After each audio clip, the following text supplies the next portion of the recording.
Hi வாங்க எண்ணெய் கத்திரிக்காய் குழம்பு எப்படி செய்கிறதுன்னு பார்ப்போம். ஒரு பாத்திரத்தில் எண்ணெய் 2 ஸ்பூன் ஊற்றி 10 சின்ன வெங்காயத்தை உரித்து வதக்கிக்கோங்க. வதக்கி பூண்டு பல் 10 போட்டு வதக்கிக்கோங்க. வெட்டி வச்சுருக்க தேங்காயும் அதோட சேர்த்து வதக்கிக்கோங்க.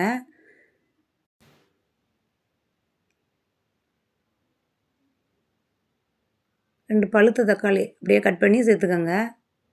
நல்லா பெரிய தக்காளியாக 2 தக்காளி சேர்த்துக்கோங்க. நல்லா வதக்கி கொடுங்க. கல்லுப்பு சேர்த்துக்கோங்க. கல்லுப்பு சேர்த்து நல்லா வதக்குங்க. இப்போ தனி மிளகாத்தூள் ஒரு 2 ஸ்பூன் போட்டுக்கோங்க. குழம்பு மிளகாத்தூள் 1 ஸ்பூன் போட்டுக்கோங்க. தனியாத்தூள் 2 ஸ்பூன் போட்டுக்கோங்க. போட்டு மஞ்சத்தூள் கொஞ்சம் போட்டு நல்லா வதக்கி கொடுங்க. 1/2 ஸ்பூன் ஜீரகம் 1/2 ஸ்பூன் சோம்பு போட்டு வதக்கிக்கோங்க. இன்னொரு பாத்திரத்தில் எண்ணெய் கொஞ்சம் சேர்த்து கத்திரிக்காய் நல்லா செவந்து வர்ற வரைக்கும் நல்லா வதக்குங்க.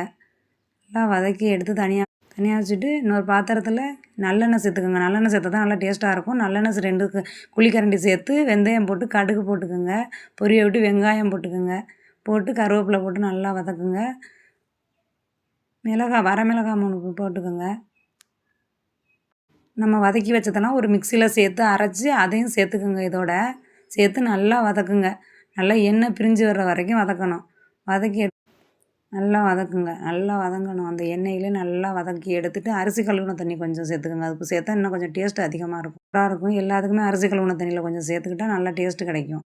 புளி ஒரு எலுமிச்சம்பழம் அளவு சேர்த்து அதையும் வதக்கிக்கோங்க. நல்லா நல்லா குழம்பு எண்ணெய் பிரிஞ்சு வர்ற வரைக்கும் நல்லா வற்றினதுக்கப்புறம் இந்த எண்ணெய் கத்திரிக்காய் வதக்கி வச்சுருக்கதை எடுத்து அப்படியே போடணும். அந்த குழம்புல போட்டுக்கோங்க.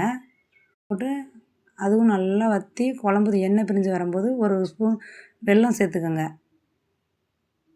வெல்லம் சேர்த்து நல்லா வற்றி வந்தோடனையும் அவ்வளோதான், எண்ணெய் கத்திரிக்காய் குழம்பு ரெடி.